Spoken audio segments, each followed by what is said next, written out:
Obrigado, obrigado. Há perto de fazer os 3 anos que o Sr. Padre assumiu a responsabilidade da paróquia de Nossa Senhora do Rosário de Ilmar. Como é que tem decorrido?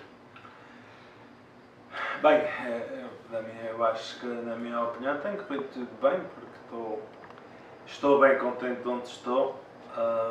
Eu acho que tem corrido bem, já sabe que foi assim um pouco difícil ao princípio, porque ao princípio eu sabia que eram as duas paróquias, que era Gastim e Filmar. Tinha várias incógnitas, sobretudo sobre a saúde do saudoso Padre Leonardo. Mas tudo isso já passou e já desde março até agora que estou sozinho em Filmar.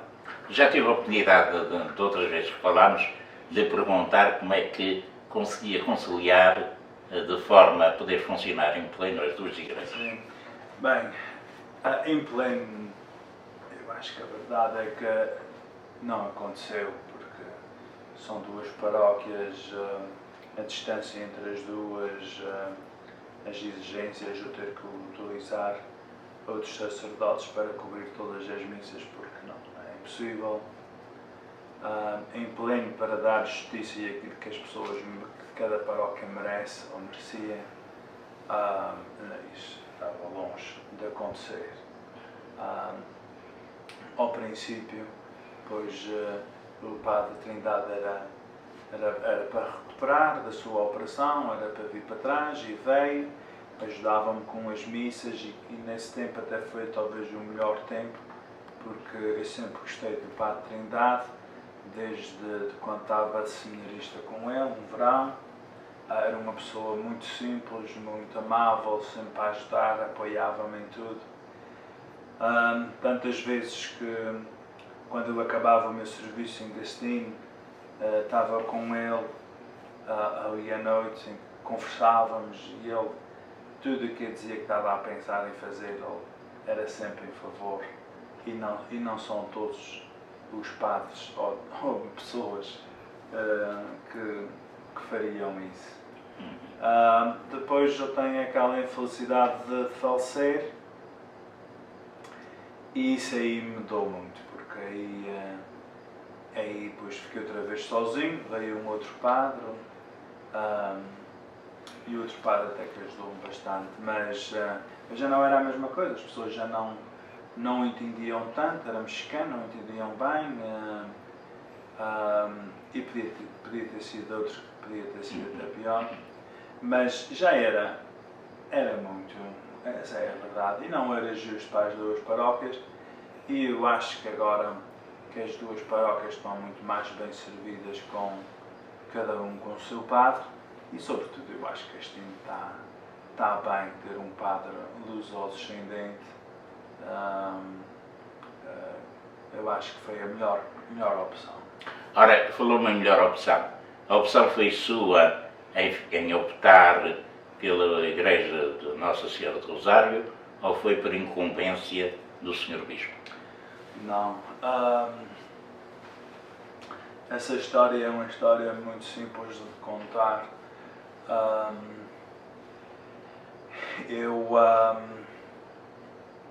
Embora que eu goste das duas paróquias, eu acho que tenho amigos nas duas paróquias e seria feliz numa ou na outra. Mas quando eu em conversas privadas soube que o padre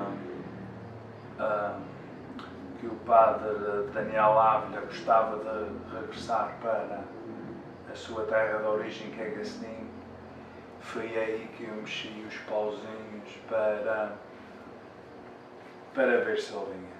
Porque eu pensei que era a melhor opção para as duas paróquias.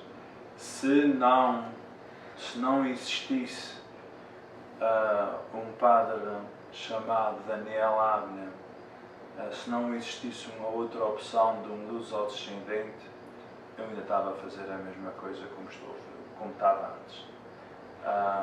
Aí eu só pedi eu pensei que era a melhor opção ele gostava de ir para ali e eu achei que para o futuro era o melhor que podia acontecer. Porque podiam ser que no futuro pusessem um padre numa ou na outra paróquia que não fosse de origem portuguesa no futuro, e aí eu acho que não seria o ideal para uma ou para outra paróquia, e depois eu pensei que isso foi a oportunidade certa, assim que, de uma certa maneira, para bem ou para mal, eu sou responsável disso. Mas eu acho que é para bem. Se eu tivesse ficado em Gastim, ficava tanto contente como estou em Roma. Qual é a diferença entre santuário e paróquia? No fim não tem diferença nenhuma. No fim é uma paróquia tal e qual como as outras. Só por dizer que tem esse título, um título que sempre evoca outras emoções, outros sentimentos, mas no fim é um título. Tal e qual como se alguém ser chamado doutor, licenciado, padre ou Isaac, no fim é a mesma pessoa. Assim que eu acho que esse título de santuário foi um grande impulso, tanto de parte do atual Bispo Maior Cota e também do Padre Trindade, de sobretudo querer honrar Nossa Senhora dos Milagres e a comunidade portuguesa, para declarar aquela paróquia como um santuário. Eu acho que isso é que é o que está por trás disso, é honrar Nossa Senhora e a comunidade portuguesa. Nós, na nossa diocese, também a paróquia de Leiden, Nossa Senhora de Fátima, também tem esse título, e quem fez isso foi o Bispo Maior Cota quando era parque lá, e toda a gente sabe que o Padre Maior Cota, embora sendo, eu acho que já a segunda geração de açoriano, mas tem um grande orgulho e gosta muito da nossa cultura e raça portuguesa, e sempre tentou fazer sempre o melhor. Fez isso em Leiden, foi o grande promotor por trás em Gastim, e eu acho que isso é que está por trás. Mas o santuário é simplesmente um lugar que é designado em toda a diocese, que tem uma devoção especial por tal santo, igual como Livingston há pouco tempo foi nomeado santuário São Judas Tadeu, porque São Judas Tadeu tem uma grande devoção dentro dos mexicanos. Ora bem, o Sr. Padre teve a possibilidade de viver por dentro as duas festas. Esteve como pároco da festa em louvor a Nossa Senhora dos Milagres de Gastim e também do santuário, aliás, desculpe, da Igreja do Santo Rosário de Elmar. A pergunta que lhe faço é: quais são as diferenças? Bem, eu acho que essas são festas que têm umas diferenças distintas e bem claras. Eu acho que Nossa Senhora dos Milagres em Gastim tem peso, tem uma tradição, tem uma cultura completamente diferente de qualquer uma festa na Califórnia.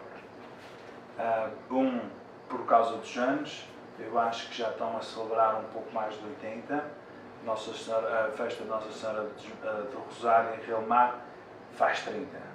Assim que só nisso É uma diferença de completamente.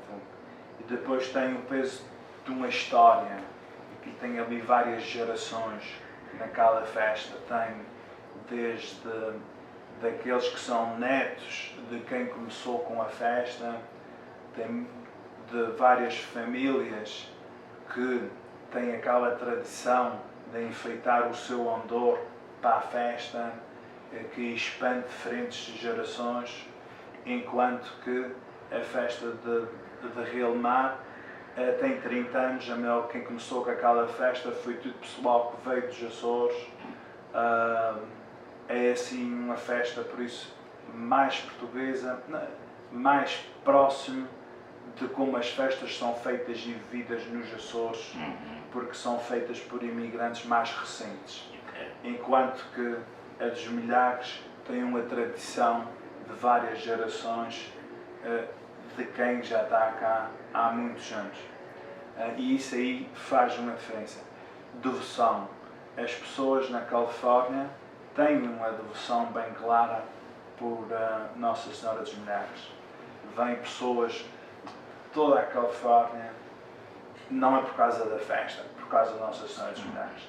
Como, por exemplo, teve uma senhora que, o ano passado, uma senhora que vivia em Ramford, essa senhora não tinha carro, e ela, na noite de sábado, ela chamou-me para mim se eu podia ir buscá-la à estação de comboio em Denair. E eu disse à senhora, falta 1h30 para a festa, como é que eu posso ir a Denair? Para a missa, não posso. E ela veio, é uma senhora que não podia conduzir, de idade, veio de Ramford a Denair, não sei quem é que ela conseguiu para levá-la à festa, teve na procissão, no outro dia regressou e ao fim de 2 semanas morreu. Ela já estava bem doente. Eu não sabia, talvez ninguém sabia da gravidade da sua doença, mas isso demonstra uma fé por Nossa Senhora dos Milagres. Eu garanto que não há ninguém que vai a Rio Mar por versão Nossa Senhora do Rosário, sem ofender ninguém. É outro tipo de festa. A festa de Nossa Senhora do Rosário tem um componente, já sabe, de fé, óbvio. A procissão de velas é marcante, é o ponto alto. A procissão no domingo é talvez a procissão na Califórnia que mais nos faz lembrar de uma procissão dos Açores, em que é só santos, não tem rainhas, não tem aquelas outras coisas mais de cá. É por isso uma festa mais tradição, mais açoriana, e isso se chama mais pessoas. Fala-se muito mais português em Rio Mar do que se fala em Gastinho. E eu acho que isso então é a grande diferença das duas. Se me está a entender. Eu sei. Isso não é falar nem mal nem bem de uma ou outra. Quer dizer que são gerações diferentes. É colocar em cima da mesa os fatores e as evidências de cada um. E eu acho que quem está envolvido nessas diferentes festas deve sempre apostar forte nas tradições que fez aquela festa. Exato. E distingue de uma da outra e não tentar imitar uma ou outra. Cada uma a seguir o seu caminho. Exatamente. Gastinho não deve pensar a gente deve fazer o que os fazem em Rio Mar, nem Rio Mar deve pensar a gente deve fazer o que fazem em Gastinho. Exato. Porque são muitos anos de tradição que abrange diferentes pessoas e ainda há gente e pessoas na Califórnia para as duas festas e para mais. Ora, pegando ainda em mais um tema diferencial, qual é a diferença entre orar e venerar? Bem, eu acho que a pergunta talvez aí seria mais, era qual é a diferença entre venerar e adorar. Orar é oração, é rezar. Existe uma pequena diferença entre rezar e orar. Rezar é mais o seguir orações já escritas, já fixas. Como, por exemplo, nós rezamos o terço, nós não oramos o terço. Então, rezar o terço são orações fixas, escritas, que a gente segue o livrinho e vamos rezando. Oração é mais o imaginar ou ter uma conversa com Deus. Aqui está Deus e eu vou falar com Deus tal e qual como estou a falar consigo. Só para dizer que vou calar mais uma coisinha para ver qual é a ideia que Deus me põe na cabeça e essa é a sua resposta. Exato. Isso é a diferença entre rezar e orar. Adorar e venerar. Nós adoramos a Deus porque é Deus, mas nós não adoramos os santos ou uma imagem ou uma coisa assim. Então adorar é a Deus ou ao divino. Venerar é simplesmente pôr como um exemplo. Eu acho que se alguém dissesse eu venero a minha mãe, embora que não seja uma expressão muito comum, mas não estaria fora de normal. Venerar quer dizer, eu tenho a minha mãe num lugar tão alto, tão alto, tão alto, e é isso que nós temos com os santos, é isso que nós temos com Nossa Senhora, que é uma santa, no fim Nossa Senhora é uma santa, Nossa Senhora não é Deus, toda a gente sabe isso. E é isso que é a diferença entre venerar e adorar. Temos a imagem no parque, como por exemplo em Gastim, e as pessoas vão venerar Nossa Senhora, elas não vão adorar Nossa Senhora. Adorar é na igreja, adoramos a Deus, também aqui adoramos a Deus, não é só na igreja, já sabe, mas é para distinguir entre o que é Deus e o que não é Deus. Ora, o Sr. Padre tem sido muito requisitado para as festas em louvor ao Divino Espírito Santo, para rezar o terço, para ser, portanto, o sacerdote oficial. A pergunta que faço é: a Rainha Santa Isabel é a fonte das nossas festas em louvor ao Divino Espírito Santo?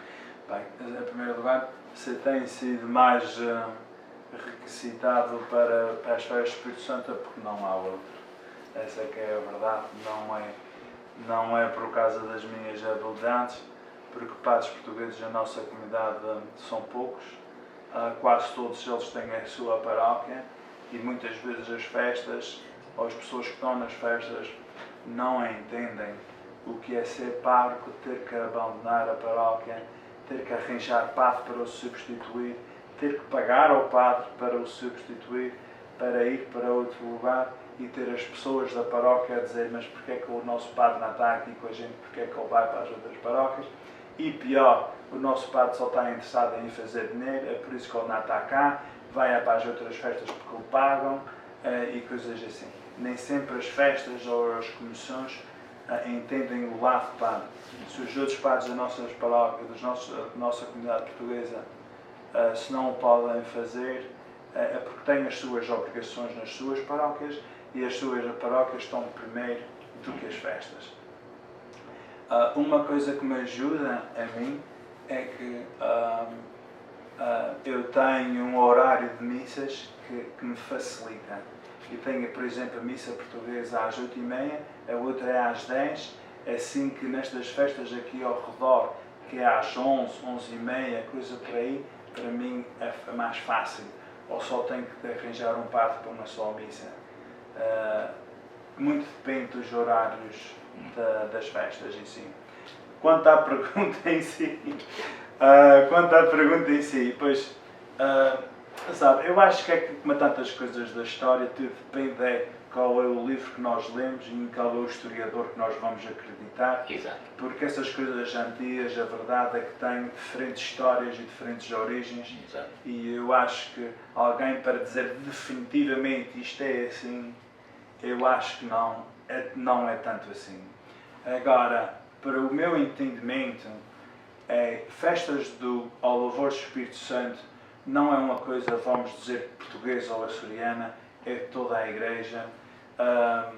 Sempre foi assim, já se celebrava ou tinha essa festa ao Espírito Santo muito antes de Santa Isabel, não é? Só que a particularidade de celebrar como nós celebramos, isso sim é uma coisa que é única portuguesa.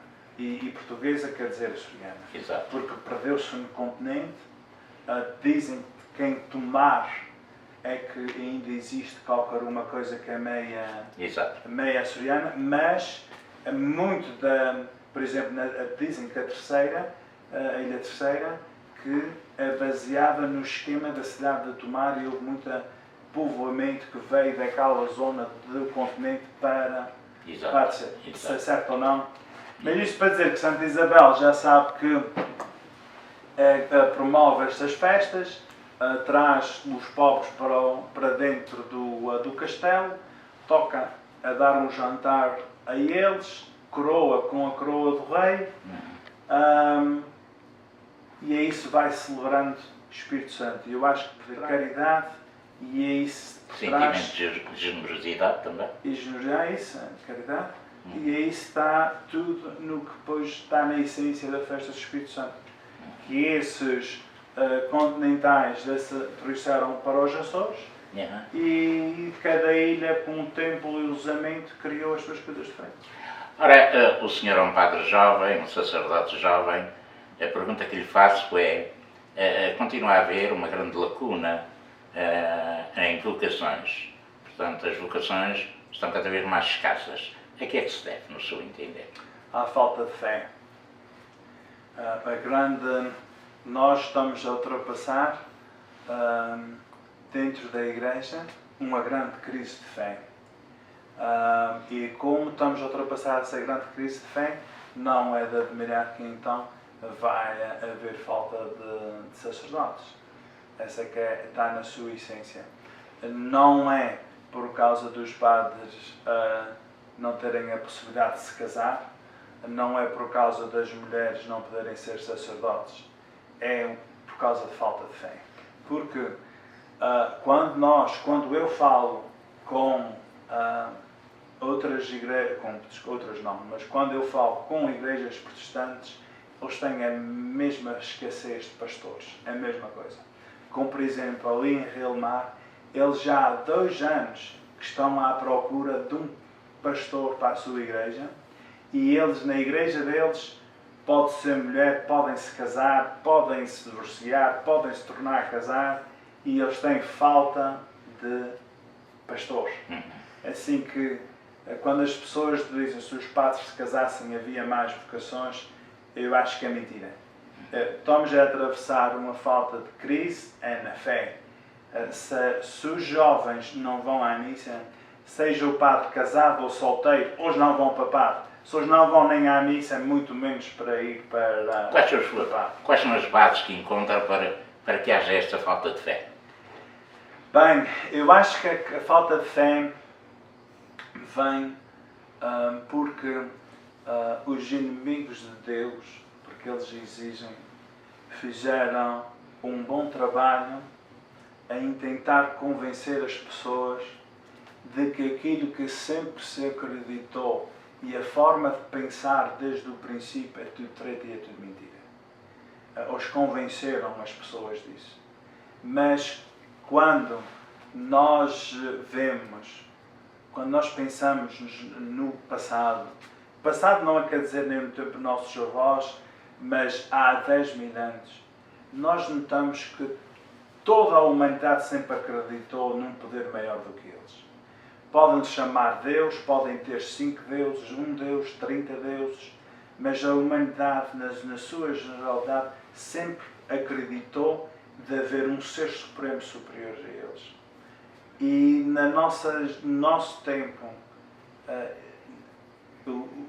os que mandam no mundo, uns certos interessados, uns certos poderosos, dizem que não.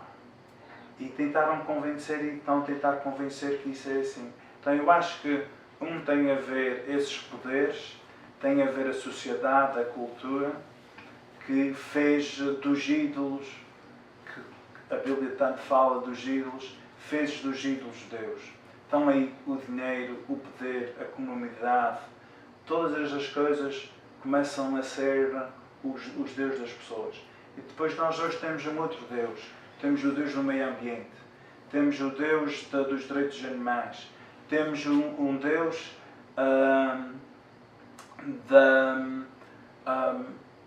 da expressão sexual. Yeah. Fazemos um ídolo de tantas coisas e isso ofusca a fé. Mas não há nada novo. Estamos a passar por uma crise. Isso quando a gente repara para a história da humanidade, há sempre altos e baixos, tal e qual como uma maré. E só nos toca perseverar no caminho, tentar fazer o nosso melhor e no fim saber que Deus é que manda nisto tudo e Ele que toma dele, porque Ele é dele. Como é o dia-a-dia do padre Isaac Menezes na sua paróquia? Olha, o meu dia-a-dia, como qualquer um outro sacerdote, é sempre o intentar fazer os 2 mandamentos, que é amar a Deus e o próximo.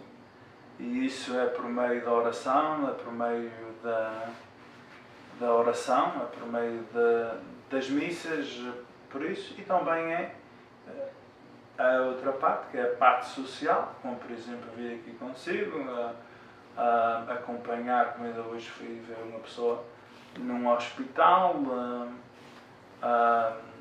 as pessoas que vêm tocar à porta, e depois as outras coisas do dia a dia, de estruturar uma paróquia, do ensinamento e coisas assim, isso é o que um padre faz. O Sr. Padre vem de uma família humilde. Quantos irmãos tem e quando é que descobriu esta vocação? Sabe, eu até por acaso gostei dessa pergunta porque faz-me lembrar que teve uma pessoa a mim, agora não sei quem foi, que mandou-me uma mensagem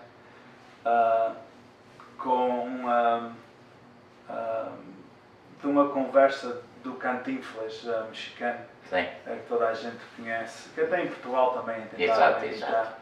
E o Cantinflas mexicano, ele dizia que eu nunca fui pobre, só não tinha era dinheiro.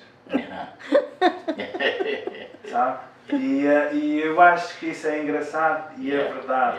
Só disse que eu vim de uma família humilde. Não disse pobre, humilde. E isso é verdade.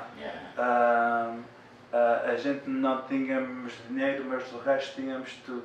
Eu nunca fui pobre. Tentaram-me sentir pobre. Exato. Que é os tais poderosos que mandam, que fazem as políticas. Exato. E até teve um tempo na minha vida que eu caí nessa mentira de acreditar que eu era pobre. Mas depois eu abri os olhos e aí vi, não, eu nunca fui pobre. Exato.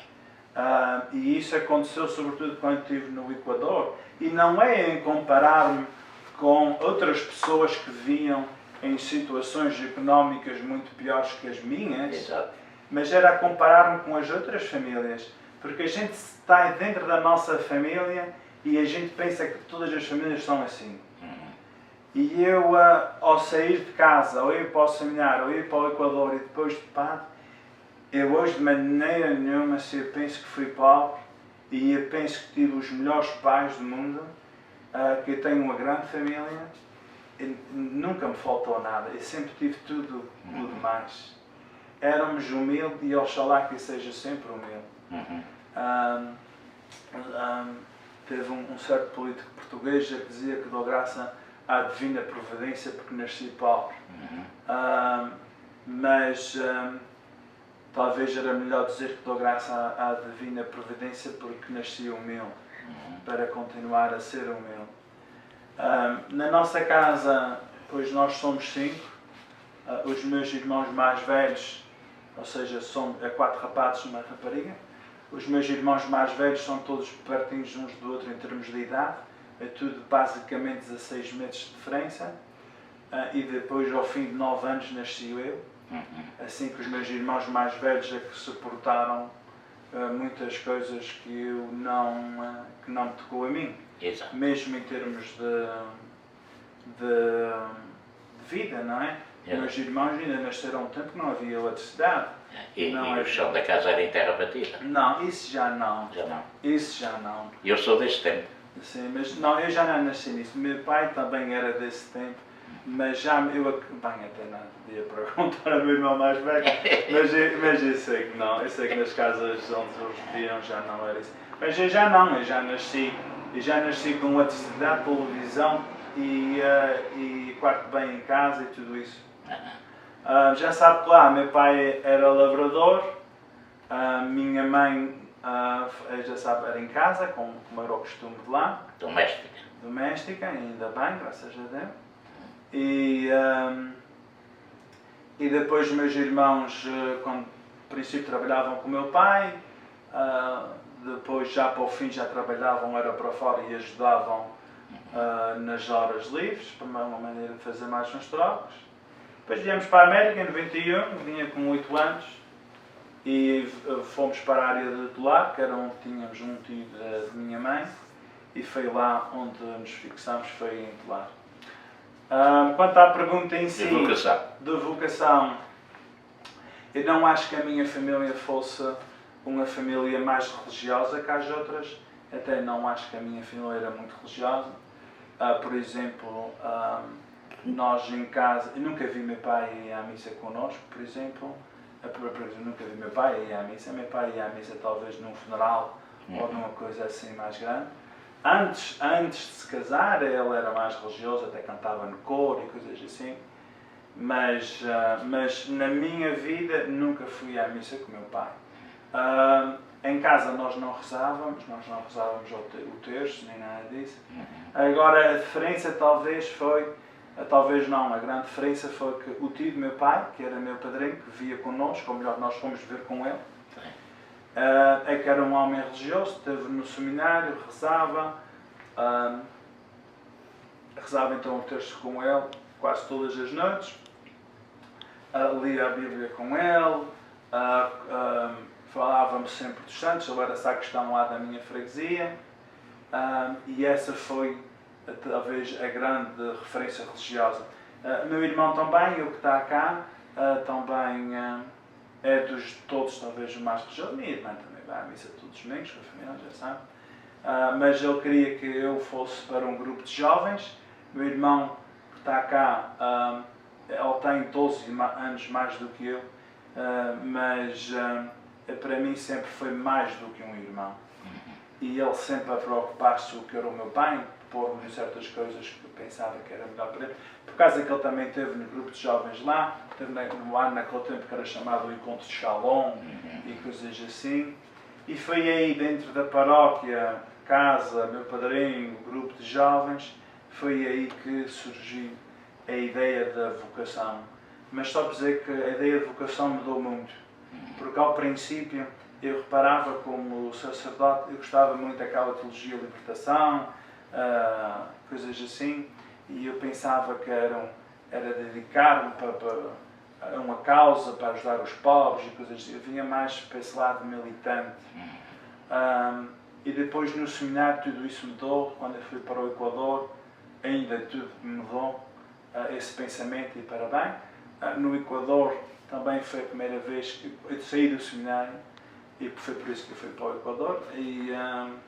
E aí então aí mudou completamente. Aí no Equador tive uma namorada, e tudo isso então aí comecei a pensar completamente em que aquele rapaz com 18 anos que entrou no seminário não foi o mesmo homem que saí 10 anos depois como padre com 28. Tinha uma visão completamente diferente do que é ser igreja e do que é ser padre. Ora, já agora, e porque falou, aos 28 anos era padre, tem um percurso interessante nesta sua vida sacerdotal. Já passou por diversas paróquias e com esta passagem foi adquirindo diversas experiências. Teve a oportunidade de falar, aliás, de trabalhar com diversas etnias. O que é que mais o marcou neste percurso que fez até agora? Bem, eu acho que quando a gente passa pelas coisas, nós nem sempre vemos o porquê das coisas, ou porquê que Deus permite certas coisas, e até às vezes podemos estar zangados e culpar e coisas assim. Mas hoje eu penso que Deus fez as coisas de uma maneira para passar por essas diferentes experiências para chegar ao ponto onde estou hoje. Porque se eu tivesse vindo para Relmar ou para Gastim há 5, 6 anos atrás, com um padre imaduro, a comunidade portuguesa tinha-me desfolado vivo, tinha-me comido vivo. Não ia ter adquirido experiências para poder dizer que não, para dar certas opiniões, para ser mais forte. Para lidar com diversas situações. Exatamente, porque aqui em Relmar ou Gastim posso ir para qualquer uma reunião e dar as minhas opiniões como dou, mas já à noite eu sei que vou para um lugar seguro e que tudo vai correr bem. Eu já estive em lugares, sobretudo quando eu estava em Orange Cove, estar preocupado pela minha vida. Exato. E depois ter a vida em perigo, muitas vezes. Exatamente. Não é tanto perigo. Em perigo, mas não diria totalmente, mas preocupado com a sua segurança. Isso. Exato. Ou, por exemplo, quando eu ia às cadeias, teve um tempo que eu ia a uma cadeia, a uma prisão. Não é fácil. mas eu ia a uma prisão todas as sextas-feiras e teve lá uma vez que eu tive quase a chamar pelos guardas quando tocou no botão de emergência, que eu sentia que aquilo ia dar mesmo para o torto. E depois de estar numa cadeia, de estar a ser ameaçado, de pensar que era ali que era o meu último dia, isso ajuda-me para os dias de hoje dizer Deu outro arcabouço, como se costuma dizer. A nossa comunidade portuguesa, como eu trabalhei com diferentes culturas, a nossa cultura é diferente das outras, óbvio. E eu acho que a nossa cultura, nós temos muita paixão, e temos muita paixão por várias coisas, e aí sobressai, às vezes, coisas não tão boas. Exato. E é isso que eu me referia. Eu estou muito contente em estar em Rio Mar na comunidade portuguesa, e oxalá, e vou fazer o meu melhor para ficar lá o maior tempo possível. Mas também ajuda o ser português a ter um certo entendimento, porque eu acho que quem não é português, a tendência dos padres que não são portugueses numa paróquia quando há portugueses é dizer: olha, vocês fazem lá o que quiserem. Exato. E está tudo bom, logo que o cheque... Onde a maioria é portuguesa. Logo que o cheque vier, está tudo bom. Todas as vezes. E depois, como eu já conheço e já sou português, depois aí não, o cheque é importante, mas há outras coisas mais importantes. Também mais importantes para si. E aí é que existe às vezes, mas é só, eu posso ter qualquer uma conversa com alguém que tem uma opinião completamente diferente da minha, mas se logo que eu souber que essa pessoa apenas está a pensar que está a fazer o melhor para a comunidade ou para a festa, com esse tipo de gente nós podemos discutir. Iria trocar opiniões. Sim, mas no fim sabemos que não é com maldade, embora que tenham... A intenção é boa. Isso, a intenção é servir melhor a causa. E isso é sempre uma distinção, o que nem sempre acontece. É verdade. Agora, já há muito tempo não vai aos Açores? Pois eu já não vou aos Açores há 4 anos, se Deus quiser vou ir agora em agosto. Estava para ir há 2 anos, mas com a coisa da pandemia talvez também fiquei com medo e para bem ou para mal e cancelei. Também naquele tempo eu era para levar um grupo, quer dizer, gente amiga da paróquia, uma paróquia onde estava antes, e se fosse para ir sozinho, até talvez tinha ido sozinho, como tantos outros foram. Exato. Mas isso já passou. O que é certo é que já não vou lá há 4 anos, que é o tempo máximo que alguma vez já tive sem ir. Nunca passaram mais de 4 anos sem ir lá. Tem lá 2 irmãos, tem lá também umas sobrinhas que não as conheço tanto, porque elas são pequeninhas, já não as vejo há 4 anos. E estou ansioso para as conhecer mais, e a gente fala de vez em quando, mas nunca é a mesma coisa, e para tentar pôr nelas, para elas conheçam o padrinho e o titio e terem uma boa ideia. Depreendo da sua resposta que está para breve, aí dos Açores. É para ir no dia 1 de agosto, que vai bem. Portanto, a sua família já está ansiosa por o receber. Imagino que sim. Para Padre Isaac, vou deixar os microfones do canal 10 para uma mensagem que queira dirigir aos seus paroquianos, aos seus amigos, aos seus colegas sacerdotes e, naturalmente, e muito especialmente, à sua terra natal e aos seus familiares. Bem, Ana, muito obrigado pelo convite de estar aqui consigo uma vez mais. E todas as pessoas que me conhecem, que são meus amigos, aqui vai um abraço e especial lá para a nossa freguesia, a gente desse lá durante a nossa festa. Muito obrigado, foi um prazer. Bom, e assim estivemos a conversar com o Padre Isaac Menezes, pároco da paróquia de Nossa Senhora do Rosário de Elmar, filho da Ilha Terceira e da freguesia das 4 Ribeiras, de uma família humilde, mas honesta e trabalhadora, e tendo como irmãos 5. Por hoje é tudo. Um abraço.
Obrigado, obrigado, obrigado por tudo que me deste, apesar dos sofrimentos e por tudo que passei. Obrigado pela força para viver nessa longa caminhada que você acompanhou. Na estrada nunca me deixou. Para você não tem racismo, não tem branco, não tem negro. Todos são iguais, merecem o seu amor. Trago dentro do meu peito uma imagem de luz. Seu nome é Jesus. É Ele sempre quem me diz que depois da luta a gente pode ser feliz.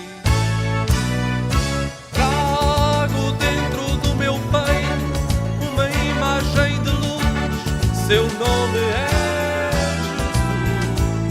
É Ele sempre quem me diz que depois da luta a gente pode ser feliz. Obrigado pelo teto, obrigado pelo pão que eu posso